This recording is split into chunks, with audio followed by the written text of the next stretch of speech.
Saludo mi gente. It's interesting because lately I've been thinking about how often I say that phrase. And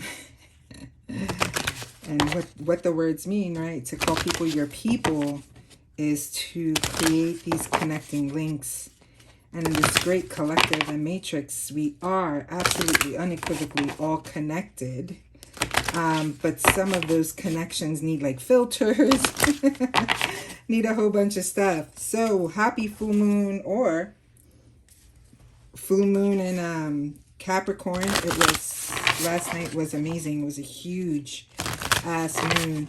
I tried to start recording this yesterday, but it really wasn't happening, and which is fine.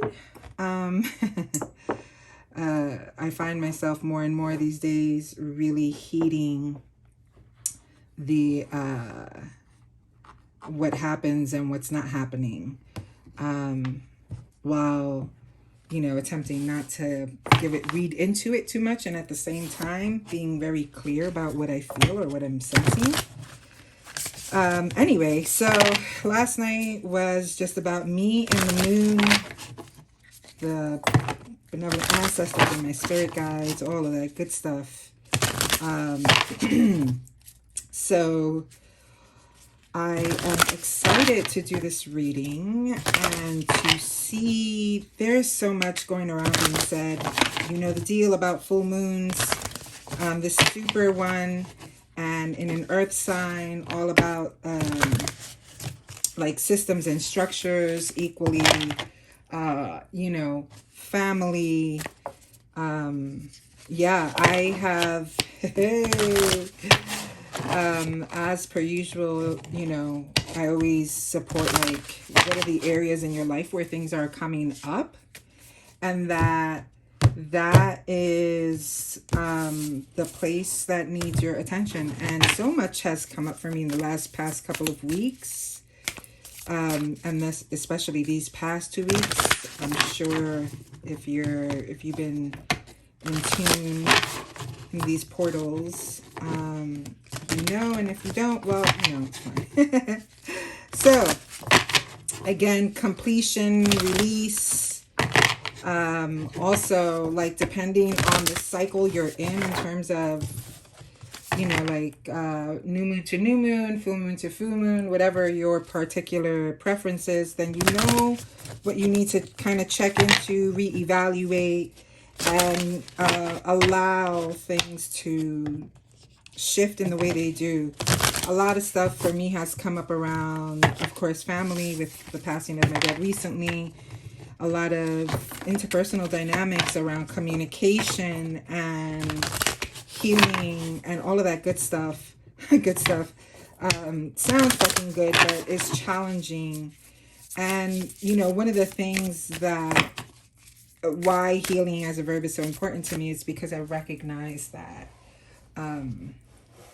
you know, things are layered. And as we continue to grow and learn and shift, you know, you are releasing more layers of things that aren't you, that are responses, trauma responses, or habits that have stuck longer and are no longer of service. And that's what a lot of this was about. It's like, what is no longer of service? And again, where everything's landing your particular chart, right? It's like, oh, that's the area that is needing attention, reframe, digging to the roots of belief systems. But also, at least for me, what I've noticed is that there's this energy, at least for me, because, and here's also the thing, this stuff is so contextual. This is why it's so hard to, the one size fits all models really are not beneficial. Because wherever you're at in your healing journey, wherever you're at in your transformation, your iteration, so on and so forth, your decolonization, that's where you can get a better understanding of like, what is it that, what belief systems, what things need attention, and what things are to be released, right? And so what I want to dig into in this reading is actually what are the things that we need to be in notice of? What do we need to know? what needs to be brought to our awareness. Not so much like a focus, because I think that's going to be extremely like obvious for you, for me, right? Like we recognize that things are shifting, and the texture of this shift is different than other ones, because you're getting opportunities, or we're all getting opportunities to really allow a thing to change, to no longer exist as it has been, and to actually transform and transmute. And sometimes that's hard when patterns are deeply ingrained and grooved into the, I think of it like wood. When this is not, what you see here is not particularly deep, right? This is not super deep. But if it was thicker and you started looking at really carving out pieces and getting deeper, the deeper the carving, the deeper the excavation, the more challenging it is to identify the ways that, you know, you have stuff in there. And so I think that for me, as I'm looking at this stuff, it's one of those things where the shifting is asking you, are you actually ready to step in fully, right? And then it's highlighting the places where change needs to happen. You're going to love these cards that just popped out. We have the underworld. We have the universe. I like that. I am going to put this here and this here. And, you know, as usual, I'm just going to pull one more. What else do we need to know? There's a lot of, you know, some people are more oriented to the underworld experience, and which is, you know, so for some people that's your home, the place of transmutation, self-love. Ah, yes, okay. And so I think that being able to take a moment and understand that you are at a different place. We are at a different place in our integration and in our underworld experience, which does remind me of Persephone, does remind me of, right, the descent means that there's also an ascent, right? And so we're shifting. There's many of us who in our work, we've been, you know, showing up doing spiritual work for a long time. And the ask of us actually now is to care for ourselves. Did you see that? Do you see how beautiful this card is? Share wisdom. Oh boy. Kind of reminds me of my grandmother. So we have self-love, we have the underworld, we have the universe, and then we have share wisdom, right? And so I don't know about you, but all of these things are happening for me. But here's the thing that I find that's really important, because I feel like the shape of how things are experienced or look or feel, which to me look and feel is experience, right? Is really a perception-based experience, but nonetheless, you also have to take the time to allow yourself to process the shit.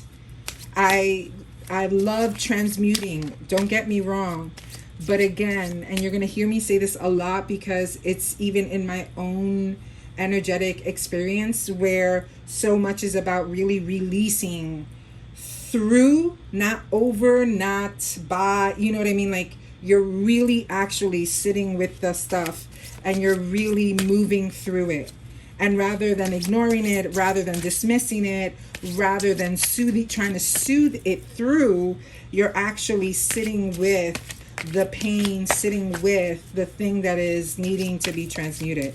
So we see why self-love, the act of self-love, which is really fascinating in today's day, right? We have all these wonderful ideas, we say all these wonderful things, but we don't talk enough about the challenge when loving yourself requires you to do things that you have not been in the habit of doing, that you have not, that has not been your form, right?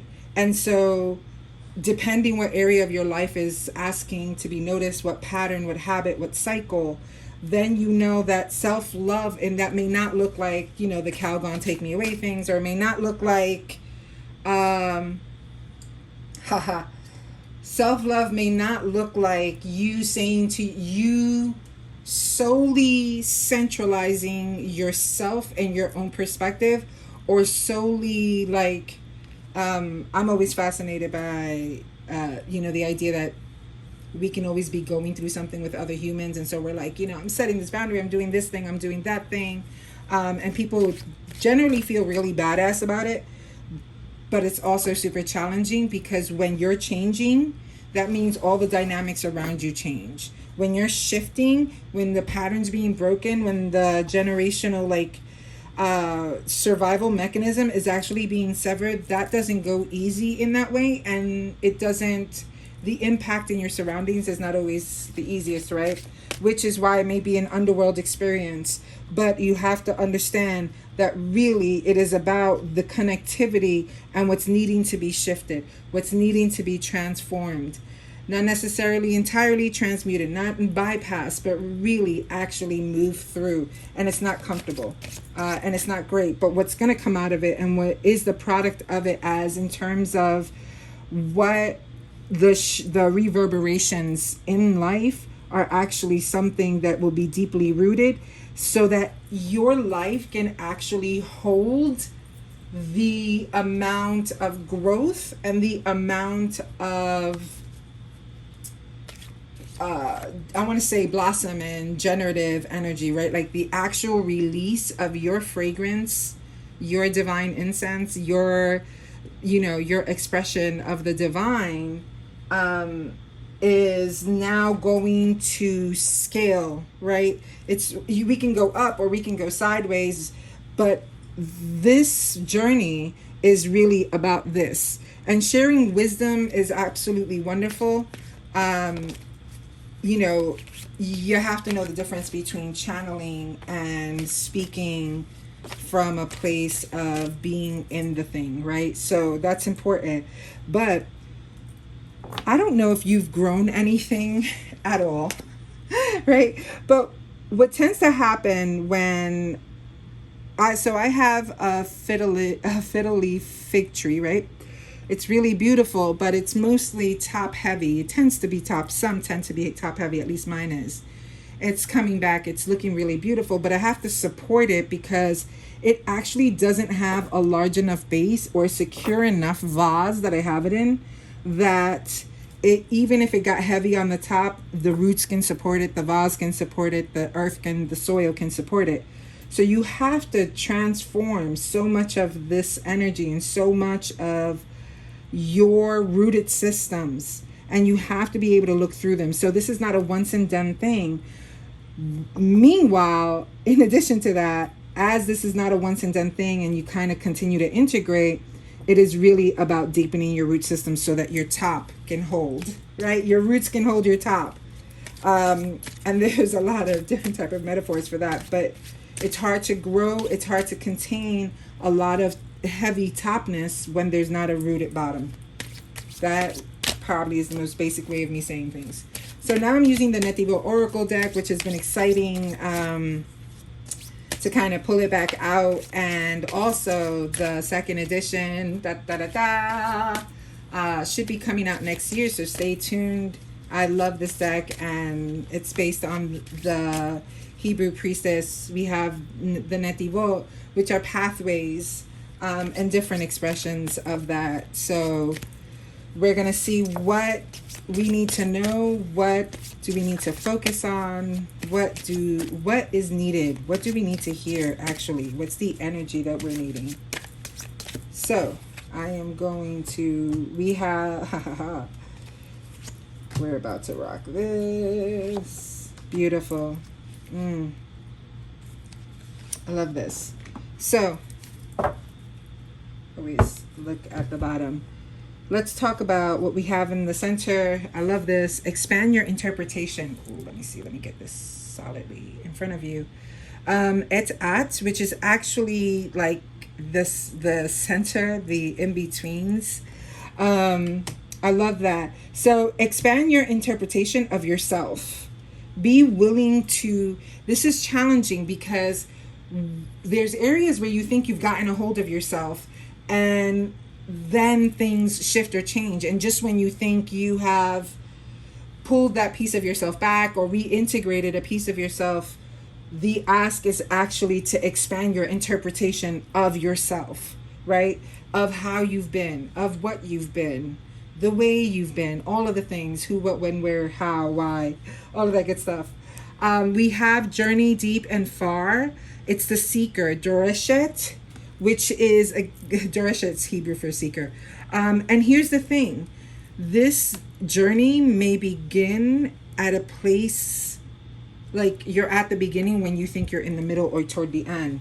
And so again, in relationships, so journey deep and far. You're in the underworld. What are the things that are needing to be reclaimed in your life, that are needing to be like actually put to bed, put to rest, actually released, whether it's a story, whether it's a literal like experience that keeps on looping?